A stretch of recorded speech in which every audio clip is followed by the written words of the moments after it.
Market میں جو نقلی کاپی علماء کی آئی ہے انہوں نے لوگوں کا ذہن خراب کرنا شروع کر دیا ہے۔ یہ تلوار فیصلہ کرے گی اگر تو نے دین کے اندر اپنی مرضی سے کوئی نئی چیز ایجاد کی۔ یہ مہینہ بہت زیادہ بابرکت، باعظمت، بارونق مہینہ ہے۔ یوں سمجھیے کہ یہ مہینہ عالم روحانیت کا موسم بہار ہے، اور اس کا اندازہ اس طرح لگتا ہے کہ نفل کا ثواب فرض کے برابر اور فرض کا ثواب 70 فرض کے برابر۔ تو کتنا بابرکت مہینہ ہے۔ اس لیے اللہ والے اس مہینے کی ایک ایک گھڑی سے، ایک ایک لمحے سے پورا فائدہ اٹھاتے ہیں۔ وہ اپنا وقت ضائع نہیں کرتے، کبھی تلاوت میں مشغول رہتے ہیں اور کبھی ذکر و اذکار میں مشغول رہتے ہیں، کبھی نوافل میں مشغول رہتے ہیں، کبھی اس کے علاوہ باقی خیر کے جو کام ہیں ان میں مشغول رہتے ہیں۔ تو گویا یہ مہینہ نیکیوں کا سیزن ہے۔ ہم اس سیزن میں کتنی نیکیاں اپنے نام اعمال میں درج کرنا چاہتے ہیں، وہ سب ہمارے ہاتھ میں ہے۔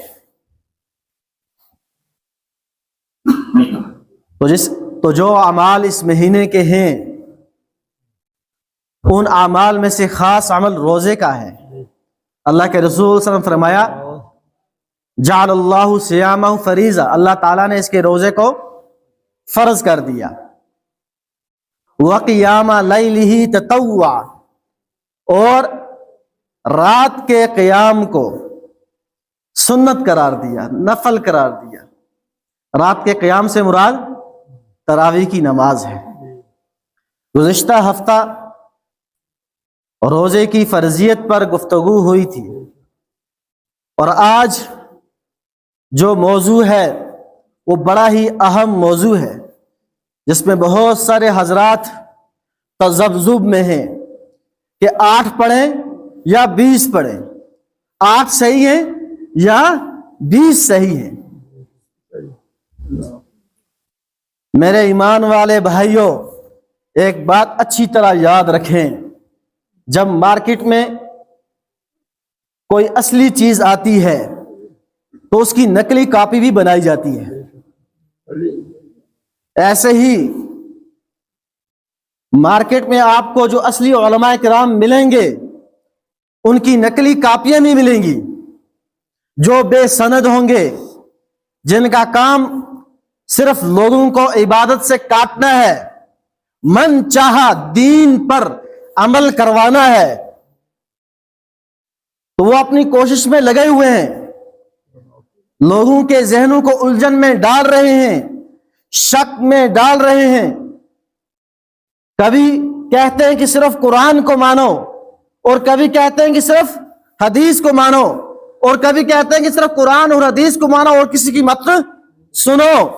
اس طرح کے الفاظ کہہ کر لوگوں کو وہ ورگلاتے ہیں، لوگوں کو شک میں مبتلا کرتے ہیں، یہاں تک کہ ایک عبادت کرنے والا سوچتا یہ ہے کہ یہ عبادت ہے یا نہیں، جو میں کر رہا ہوں یہ عبادت بھی ہے یا نہیں۔ تو یہ فرقہ، ایسے لوگ آج انٹرنیٹ پہ بہت زیادہ گھوم رہے ہیں، اور نوجوان نسل ان کو سنتی ہے۔ اب وہ کرتے کیا ہیں؟ دین میں تخفیف پیدا کر رہے ہیں، عبادت میں تخفیف پیدا کر رہے ہیں، اور ہر نفس یہ چاہتا ہے کہ بس کہیں سے مجھے گنجائش ملے، میری جان بچ جائے۔ تو جب انہوں نے بات کی 20 سے ہٹ کر 8 کی، تو جو نفس پسند لوگ ہیں، جو نفس پرست لوگ ہیں انہوں نے اس بات کو ہاتھوں ہاتھ لیا کہ بھائی یہ تو ٹھیک کہہ رہا ہے، ویسے ہی ہم مسجد میں اپنا وقت ضائع کرتے تھے، 20 کے بجائے اب 8 ہی پڑھیں گے۔ تو اس طرح امت کو اعمال سے کاٹا جا رہا ہے، اللہ کی عبادت سے کاٹا جا رہا ہے، دور کیا جا رہا ہے، اور رب چاہی زندگی گزارنے کے بجائے من چاہی زندگی گزار رہے ہیں، اور لوگوں کے دلوں میں جو سنت کی اہمیت ہے اس اہمیت کو ختم کرنے پر یہ لوگ تلے ہوئے ہیں، اور ان کی پوری کوشش ہے کہ لوگوں کو سنت سے کاٹ دیا جائے۔ اس لیے ان کے یہاں سر پہ ٹوپی پہننا کوئی سنت نہیں ہے، لباس کوئی سنت نہیں ہے۔ آپ نماز کے لیے آئے، ظہر کے لیے، اس کے پہلے بعد میں سنت پڑھے یا نہ پڑھے کوئی گناہ نہیں، کوئی ثواب نہیں۔ تو سنت کو اس طرح ہلکا کر کے پیش کر رہے ہیں، اور نام اپنے آپ کو دیتے ہیں اہل حدیث کا۔ ہم تو حدیث والے ہیں، ہم تو محمدی ہیں، ان کا یہ نعرہ ہے ہم محمدی ہیں، ہم نہ ابو بکری ہیں، نہ عمری ہیں، اور نہ ہم عثمانی ہیں، نہ عربی ہیں، نہ ہم حنفی ہیں، شافی ہیں، مالکی ہیں۔ اس طرح الفاظ استعمال کر کے سادہ لوگوں کو ورگلا رہے ہیں اور عبادت سے دور کر رہے ہیں، رب سے دور کر رہے ہیں، قرآن کا نام لے کر قرآن سے دور کر رہے ہیں، حدیث کا نام دے کر حدیث سے دور کر رہے ہیں۔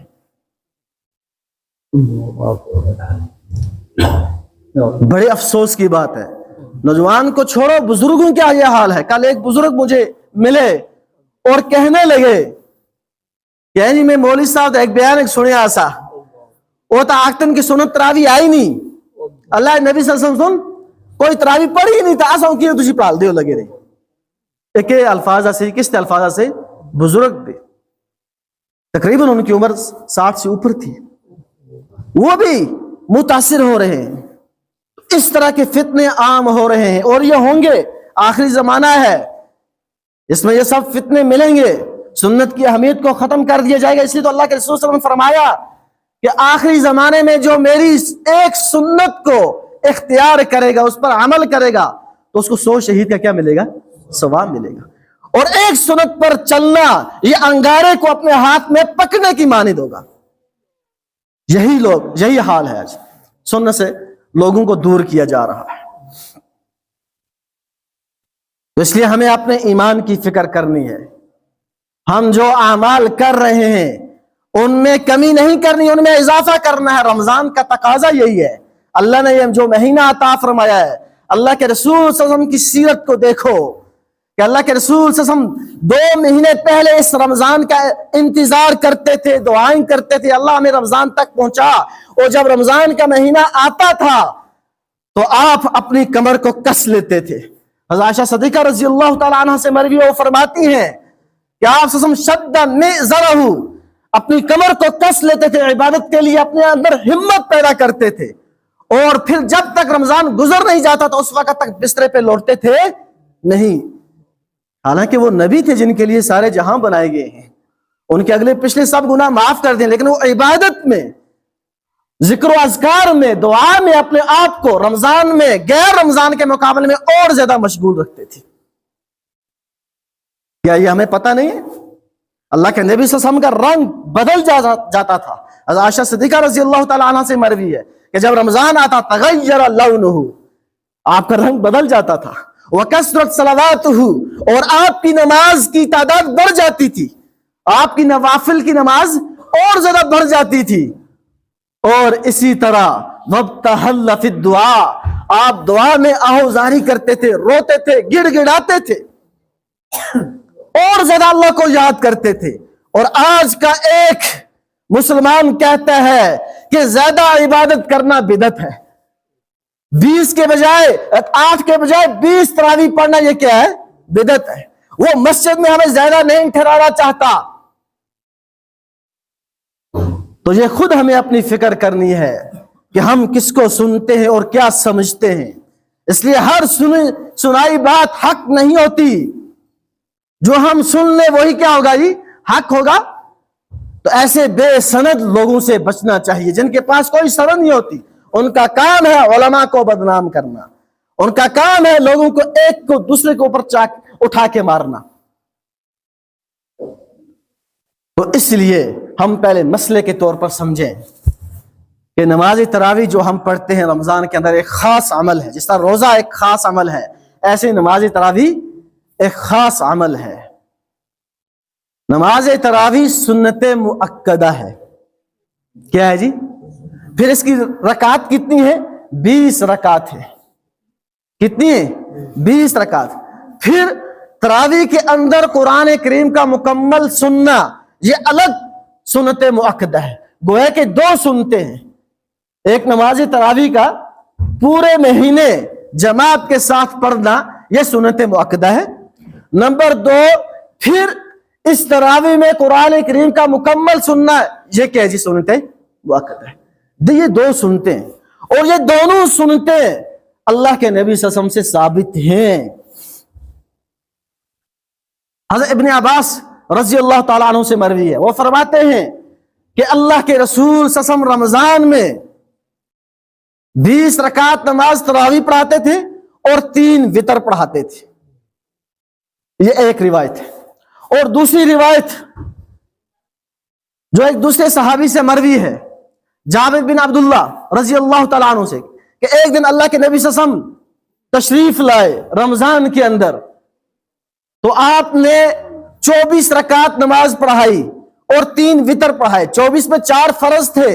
4 کیا تھے جی؟ فرض تھے. اور 20 رکعت کیا تھی؟ تراویح تھی. اب یہ 2 حدیثیں اللہ کے نبی صلی اللہ علیہ وسلم سے ثابت ہیں. اب اس کے بعد صحابہ کا عمل دیکھو. اللہ کے رسول صلی اللہ علیہ وسلم نے جو جماعت کروائی ہے صحابہ کرام کو، وہ 3 دن کروائی ہے. کتنے دن جی؟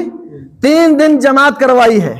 کہ ایک دن اللہ کے نبی صلی اللہ علیہ وسلم، وہ بھی آخری عشرے میں، اور آخری عشرے کی جو 23ویں رات ہے، اس رات میں اللہ کے رسول صلی اللہ علیہ وسلم نے صحابہ کرام کو نماز تراویح پڑھائی. پھر دوسرے دن آپ نہیں تشریف لائے. پھر تیسرے دن 25ویں رمضان آپ پھر تشریف لائے. پھر آپ نے تراویح پڑھائی. پھر اس کے بعد ایک دن وقفے کے بعد پھر آپ 27ویں شب میں تشریف لائے اور آپ نے نماز پڑھائی. اس کے بعد چوتھے دن آپ تشریف لائے نہیں. اور پھر اس کی وجہ بیان کی کہ آپ لوگوں کا جو شوق ہے، جو ذوق ہے، جو میں دیکھ رہا ہوں، مجھے میرے علم میں ہے، میں نے آپ کو دیکھا لیکن میں آپ کو نماز پڑھانے کے لیے نہیں آیا. اس کی وجہ یہ ہے کہ کہیں یہ سنت نماز آپ پر فرض نہ کر دی جائے، اور میں آپ کو مشقت میں ڈالنا چاہتا نہیں ہوں. تو اتنا عمل اللہ کے رسول صلی اللہ علیہ وسلم ثابت ہے. اور اس کے بعد پھر جب حضرت ابو بکر صدیق رضی اللہ تعالیٰ عنہ کا دور آیا، تو ان کا جو خلافت کا دور بہت مختصر رہا. اس میں کچھ فتنے عام ہو گئے، وہ ان فتنوں میں الجھ گئے، ان کو نمٹانے میں لگ گئے، اس طرف توجہ نہیں دی. صحابہ کرام اسی طرح اپنی اپنی تراویح نماز پڑھتے تھے، 2 مل کر، تنہا گھروں میں، مسجد میں پڑھا کرتے تھے. اس کے بعد جب حضرت عمر فاروق رضی اللہ تعالیٰ عنہ کا دور آیا، تو آپ رضی اللہ تعالیٰ عنہ نے ایک رات میں دیکھا کہ لوگ مختلف جماعتیں کر رہے ہیں. 2 اس کونے میں ہیں اور کچھ پیچھے ہیں، کچھ آگے ہیں، کچھ اپنی پڑھ رہے ہیں، کچھ جماعت کے ساتھ پڑھ رہے ہیں. تو پھر حضرت عمر فاروق رضی اللہ تعالیٰ عنہ نے سب کو ایک امام کے پیچھے جمع کر دیا. کس کے پیچھے جمع کیا جی؟ ایک امام حضرت ابی بن کعب رضی اللہ تعالیٰ عنہ کے پیچھے سب کو جمع کر دیا. اور پھر حضرت ابی بن کعب رضی اللہ تعالیٰ عنہ سے مروی ہے کہ وہ کتنی رکعتیں پڑھاتے تھے؟ وہ 20 رکعت نماز تراویح پڑھاتے تھے.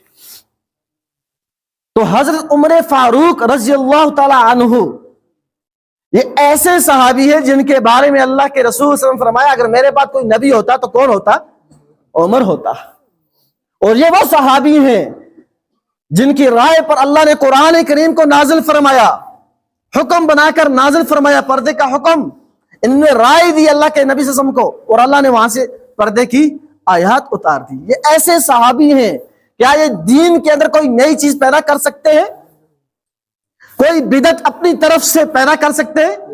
جو عمل ثابت تھا اللہ کے رسول صلی اللہ علیہ وسلم کے زمانے میں اور اللہ کے رسول صلی اللہ علیہ وسلم نے اس کو اس لیے چھوڑ دیا تھا تاکہ یہ فرض نہ ہو جائے. جب اللہ کے رسول صلی اللہ علیہ وسلم دنیا سے چلے جاتے ہیں تو وہ علت ختم ہو جاتی ہے, وہ سبب ختم ہو جاتا ہے فرض ہونے کا, چونکہ وحی کا زمانہ کیا ہو گیا تھا؟ بند ہو گیا تھا.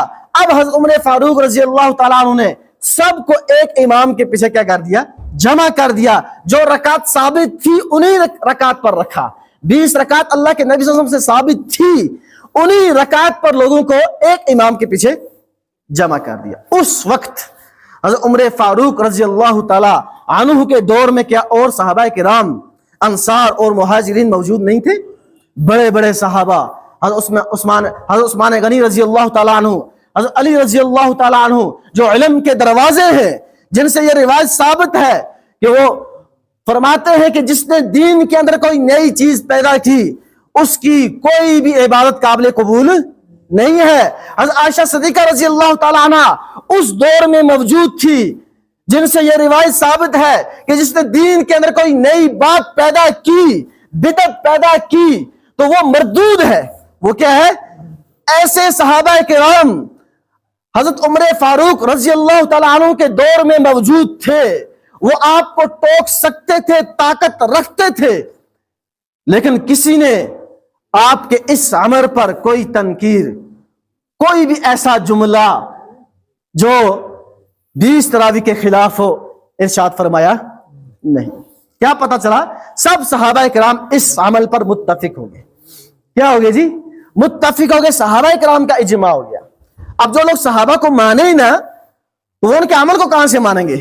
جن کے ذریعے سے ہم تک قرآن پہنچا ہے, جن کے واسطے سے ہم تک یہ حدیثیں پہنچی ہیں, جو ہم پڑھ کر لوگوں کو سناتے ہیں اور پھر کہتے ہیں کہ ہم محمدی ہیں, ہم تو اہل حدیث ہیں, یہ انہی صحابہ کے واسطے سے ہم تک پہنچی. ان کا واسطہ بیچ سے ہٹا دیتے ہیں تو ہمارے پاس بچتا کیا ہے؟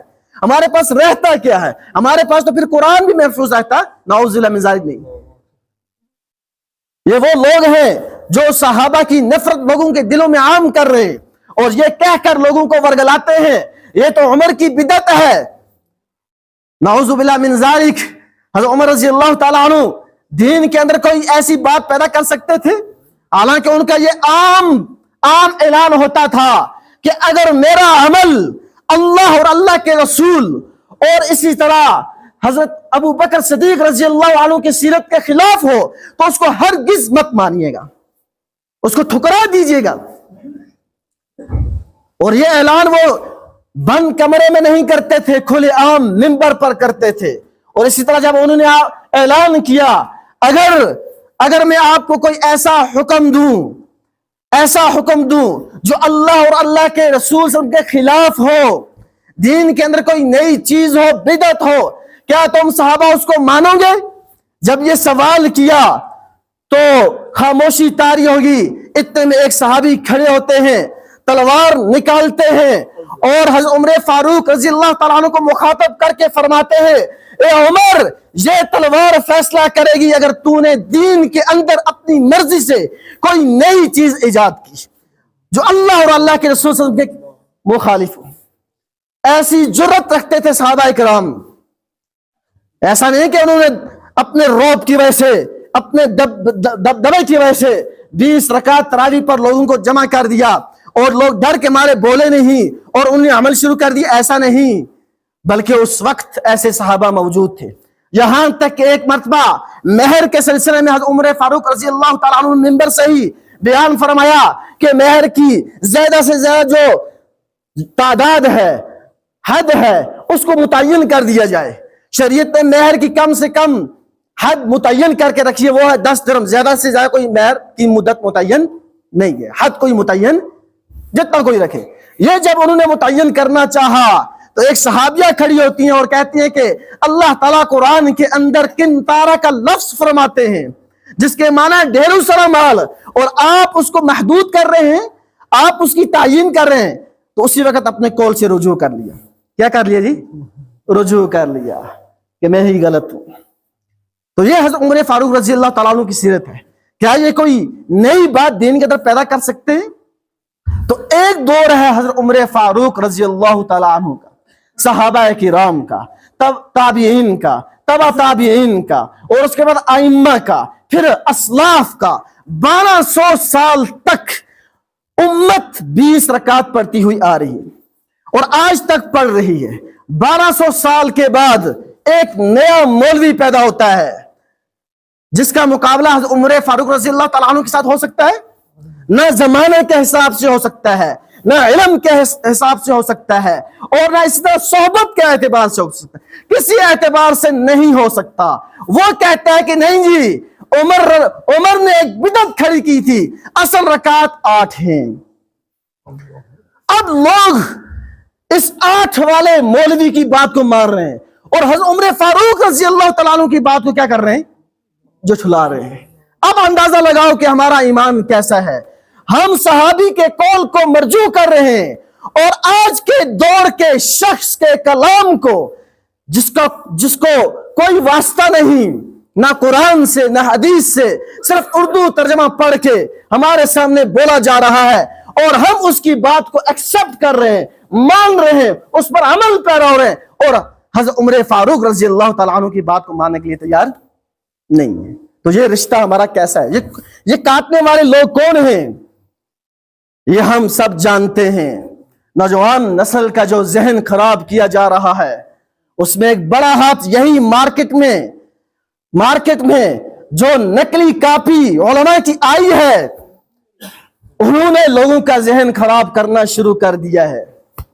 اب انہوں نے عبادت کو کم کر کے 20 کے بجائے 8 پڑھانا شروع کر دیا. اب ہماری مسجدوں کا بھی یہی حال ہو گیا ہے کہ 8 پڑھ رہے ہیں، نکل رہے ہیں. آپ کس پر عمل کر رہے ہیں؟ اس کا مطلب ہے آپ تو من چاہا دین اختیار کر رہے ہیں، رب چاہا دین آپ کو چاہیے نہیں. آپ کی مرضی 8 پڑھنے کی، لہذا آپ 8 پڑھ کے نکل رہے ہیں. اگر مجبوری ہوتی تو 4 پڑھ کے نکل جاتے، 10 پڑھ کے نکلیں، 16 پڑھ کے نکلیں. 8 ہی پڑھ کر کیوں نکلیں؟ اس لیے کہ آپ نے اس نقلی مولوی کی، جسے کچھ پتا نہیں، جو صحابہ کرام کے پاؤں کی دھول کے برابر بھی نہیں، آپ اس کی بات کو مانتے ہیں اور صحابہ کرام کے قول کو ردی کے ٹوکر میں ڈال رہے ہیں. کیا ہمارے سامنے صحابہ کرام کی زندگیاں نہیں ہیں؟ سب سے بڑی دلیل، سب دلائل کو ایک جگہ چھوڑو، سب سے بڑی جو دلیل ہے وہ صحابہ کرام کا 20 رکعت پر اجماع ہے. وہ سب اس پر متفق ہوئے ہیں. پھر صحابہ کرام کے بعد جب دوسرا دور آتا ہے تابعین کا، انہوں نے بھی 20 رکعت پر اتفاق کر لیا، اجماع کر لیا. اس کے بعد جب دوسرا دور آتا ہے تبع تابعین کا، ائمہ کرام کا، ان ائمہ کرام میں سے کسی نے جرأت نہیں کی کہ وہ حضرت عمر فاروق رضی اللہ تعالیٰ عنہ کے اس عمل کو جھٹلا دے. حالانکہ یہ حضرت عمر فاروق رضی اللہ تعالیٰ عنہ کا عمل نہیں، اللہ کے نبی صلی اللہ علیہ وسلم سے ثابت ہے، بس انہوں نے اس کو ترتیب دی ہے. کیا دیجیے؟ ترتیب دی. لوگوں کے ایک امام کے پیچھے جمع کر دیا. جو الگ الگ نمازیں پڑھی جا رہی تھی ان کو ایک امام کے پیچھے کیا کر دیا؟ جمع کر دیا. رکعت تو آپ سسم سے ہی ثابت تھی. اب یہ جو لوگ ورگ لاتے ہیں، ان کی دلیل کیا رہتی ہے؟ وہ دلیل ذرا سنیے، پھر ان کا عمل دیکھیے. ان کا. یہ لوگ ورگ لاتے ہیں اور کہتے ہیں کہ بخاری میں، مسلم میں یہ روایت موجود ہے جو حضرت عائشہ صدیقہ رضی اللہ تعالی عنہا سے مروی ہے. وہ فرماتی ہیں، ان سے پوچھا گیا آپ سسم کی عبادت کے بارے میں کہ رمضان میں آپ کی عبادت کی کیا کیفیت رہتی تھی، تو انہوں نے جواب دیا کہ اللہ کے رسول سسم رمضان میں، الفاظ پہ غور کرنا، رمضان میں اور غیر رمضان میں 11 رکعت پڑھتے تھے، اس سے زائد پڑھتے تھے نہیں. کس نے کہا؟ حضرت عائشہ صدیقہ رضی اللہ تعالی عنہا نے. کیا فرمایا؟ رمضان اور غیر رمضان میں کتنی رکعت؟ 11 رکعت. کتنی رکعت؟ 11، جن میں 8 رکعت تہجد کی اور 3 رکعت وتر. پھر اس کے بعد فرماتی کیا ہے کہ اللہ کے نبی صلی اللہ علیہ وسلم 4 رکعت ادا کرتے تو ان کو اتنی اچھی طرح ادا کرتے اور اتنا لمبا قیام کرتے کہ پوچھو ہی مت کہ کتنا لمبا قیام کرتے تھے اور کتنی خوبصورتی کے ساتھ ادا کرتے تھے. پھر اس کے بعد پھر 4 رکعت اسی طرح پڑھتے، پھر آخر میں 3 رکعت وتر پڑھتے، اور وتر سے پہلے آپ تھوڑا سا آرام کر لیتے، اور حضرت عائشہ صدیقہ رضی اللہ تعالیٰ عنہ فرماتی کہ میں نے آپ سے پوچھا کہ آپ وطر سے پہلے سو جاتے ہیں، فرمایا او عائشہ میری آنکھیں سوتی ہیں، میرا دل سوتا۔ یہ دلیل پیش کرتے۔ اب ذرا اس حدیث پہ ذرا غور و فکر کرنا۔ جو عمل ثابت ہے وہ رمضان اور غیر رمضان دونوں میں کیا ہے جی؟ ثابت ہے۔ اور یہ جو مخصوص طبقہ ہے جو لوگوں کو ورگلا رہا ہے کہ 8 ہی رکعت ہیں، وہ کہتے ہیں کہ نہیں جی رمضان کا مہینہ آیا، یہی تہجد والی نماز اب کیا بن گئی؟ تراویح بن گئی۔ رمضان چلا گیا تو یہی تہجد کی نماز کیا بن جاتی ہے؟ تہجد بن جاتی ہے۔ کیا ایک ہی نماز کے 2 نام ہو سکتے ہیں؟ آپ ظہر کو ظہر بھی کہو اور عصر بھی کہو، ایسا ہو سکتا ہے؟ نہیں ہو سکتا۔ اس طرح لوگوں کو ورگلاتے ہیں۔ اب دیکھیے ان کا عمل دیکھیے، اللہ کے نبی صلی اللہ علیہ وسلم نے جو یہ 8 رکعت پڑھے ہیں وہ کہاں پڑھے؟ گھر میں پڑھے۔ اور یہ کہاں پڑھتے ہیں؟ مسجد میں پڑھتے ہیں۔ اللہ کے نبی صلی اللہ علیہ وسلم نے ان 8 رکعت کو جو پڑھا ہے وہ رات کے آخری پہر میں پڑھا ہے۔ اور یہ کب پڑھتے ہیں؟ عشاء کے بعد فوراً۔ اب ذرا مخالفت دیکھو، عمل میں کہتے ہیں ہم اہل حدیث ہیں، ہم تو حدیث کو فالو کرتے ہیں، ہم حدیث ہی کو مانیں گے، اس کے علاوہ اور کچھ نہیں مانو گے۔ ان کا عمل دیکھو، اللہ کے نبی صلی اللہ علیہ وسلم نے جو نماز تراویح پڑھائی ہے وہ صرف 3 دن پڑھائی ہے۔ اور یہ لوگ جو جماعت کرتے ہیں پورا مہینہ جماعت کے ساتھ 8 رکعت پڑھتے ہیں۔ کیا 8 رکعت جماعت کے ساتھ یہ اللہ کے نبی صلی اللہ علیہ وسلم ثابت ہے؟ ثابت ہے رمضان میں کہ آپ نے 30 کے 30 دن یا 29 کے 29 دن آپ نے جماعت کے ساتھ 8 دن پڑھائے ہو؟ تو یہ جو اضافہ کر رہے ہیں یہ کہاں سے کر رہے ہیں؟ کیا قرآن سے ثابت ہے؟ کیا یہ حدیث سے ثابت ہے؟ پھر اللہ کے نبی صلی اللہ علیہ وسلم نے جو نماز پڑھی ہے وہ تنہا پڑھی ہے، وہ گھر میں پڑھی ہے، اور یہ لوگ جماعت کے ساتھ پڑھ رہے ہیں۔ یہ جماعت کا جو اضافہ کر رہے ہیں یہ کہاں سے ہو رہا ہے؟ تو یہ سوال ان لوگوں سے کیجئے تو خود ظاہر ہو جائے گا کہ ان کا عمل بتا رہا ہے کہ ہم اہل حدیث نہیں ہیں، ہم حدیث والے نہیں ہیں، ہم اہل فتن ہیں، فتنے کو عام کر رہے ہیں اور لوگوں میں پھیلا رہے ہیں، لوگوں کو عبادت سے دور کر رہے ہیں اور عبادت کے اندر تخفیف کر رہے ہیں، من چاہا دین بنا رہے ہیں یہ لوگ۔ اور کہتے ہیں کہ ٹوپی پہنو یا نہ پہنو کوئی سنت نہیں ہے، آپ کا لباس کوئی سنت نہیں ہے، آپ نماز پڑھتے ہو نہ پڑھو، نماز جو سنت نماز ہے کوئی حرج نہیں ہے، یہ سنت سے کاٹا جا رہا ہے امت کو۔ میری نوجوانوں سے گزارش ہے کہ جو عمل صحابہ سے ثابت ہو، جو عمل تابعین سے ثابت ہو، تبع تابعین سے ثابت ہو، کیا اس عمل کو چھوڑ کر 1200 سال کے بعد جو ایک شخص پیدا ہوتا ہے اور وہ ہمیں کہتا ہے کہ 8 پڑھو تو ہم صحابہ والا عمل چھوڑو؟ ذرا اندازہ لگاؤ یہ کتنا بڑا ظلم ہے کہ آج کے اس شخص کی بات کو ہم مان لیتے ہیں۔ اور صحابہ جس عمل پر پیرا ہو رہے تھے، جس پر انہوں نے امت کو جوڑے رکھا تھا، پھر اس کے بعد تبع تابعین نے، پھر اسی طرح یہ نسل در نسل یہ عمل چلتا رہا جس میں تواتر ہے، تواتر کے ساتھ یہ عمل ثابت ہے۔ اب ایک مولوی کے کہنے پر ہم اس تواتر والے عمل کو کیا کر رہے ہیں؟ چھوڑ رہے ہیں۔ اور سنت کی جو تعریف ہے فقہ کے یہاں وہ یہی ہے کہ سنت اس کام کو کہتے ہیں جس کو اللہ کے رسول صلی اللہ علیہ وسلم نے اور صحابہ کرام رضی اللہ تعالیٰ عنہم اجمعین نے کیا ہو۔ اب یہ صحابہ کے اس جملے کو کاٹ دیتے ہیں، اس کو ختم کر دیتے ہیں، یہ صحابہ کو ماننے کے لیے تیار ہی نہیں ہے۔ تو اس لیے ہماری زبانیں اگر صحابہ کرام کے خلاف کھلتی ہیں تو ایسی زبانوں کو نوچ لینا چاہیے، ایسی زبانوں کو نوچ لینا چاہیے۔ اور جو آپ کے دل کے اندر کسی بھی صحابی کی نفرت کو پیدا کر رہا ہے اس کا پیچھا چھوڑ دیجئے اگر کامیابی چاہتے ہو، اگر صحیح دین پر چلنا چاہتے ہو تو ایسے لوگوں کو سننا چھوڑ دیجئے، ایسے لوگوں کو سننا چھوڑ دیجئے جو صحابہ کرام کی نفرت آپ کے دلوں میں ڈال رہے ہیں، چھوڑ دیجئے۔ اگر آپ دین پر قائم رہنا چاہتے ہیں، اگر آپ سنت پر قائم رہنا چاہتے ہیں، اگر آپ صحیح معنی میں اللہ اور اللہ کے رسول کی اطاعت کرنا چاہتے ہیں تو ایسے لوگوں کا پیچھا چھوڑ دیجئے۔ ایسے لوگ پھر مذبذبین بین ذالک، یہ اس میں شک میں پڑے ہوئے ہیں، ولا الہ الا، نہ یہ اس طرف ہوتے ہیں نہ یہ اس طرف ہوتے ہیں، کبھی آپ کو کس عمل پہ کھڑا کریں گے کبھی کس پہ کھڑا کریں گے۔ اس لیے میری گزارش ہے نوجوانوں سے کہ اگر آپ تراویح پڑھنے کے لیے آتے ہیں، یہ سنت نماز ہے، سنت نماز ہے، سنت مؤکدہ ہے، قرآن کا سننا اس میں سنت مؤکدہ ہے۔ تو آپ اگر مسجد میں آئے ہیں تو 20 رکعت پڑھ کے جائیں، پورا قرآن سن کے جائیں۔ اگر آپ 8 رکعت پڑھ کر نکل گئے تو آپ نے ادھوری سنت پر عمل کیا، آپ نے سنت کو چھوڑ دیا، پھر اس کے بعد جو 8 پڑھ کر چلے گئے، آپ کا عمل یہ ظاہر کر رہا ہے کہ مجھے پورا قرآن سننا نہیں ہے، میں پورا قرآن سننے کے لیے تیار نہیں ہوں، یہ عمل آپ کا ظاہر کر رہا ہے۔ تو اس لیے میری گزارش ہے، جو لوگ جو اس فرقے کے لوگ ہیں ان کو پڑھنے دیجئے، لیکن اپنا ایمان ہم خراب ہرگز نہ کریں۔ اللہ تعالیٰ میرا یہ سمجھانا، آپ کا سمجھنا یہ قبول فرمائے، اور جو کچھ میں نے سمجھانے کی کوشش کی ہے اللہ تعالیٰ اس پر عمل پیرا ہونے کی ہمیں توفیق عطا فرمائے۔ وما علینا الا البلاغ۔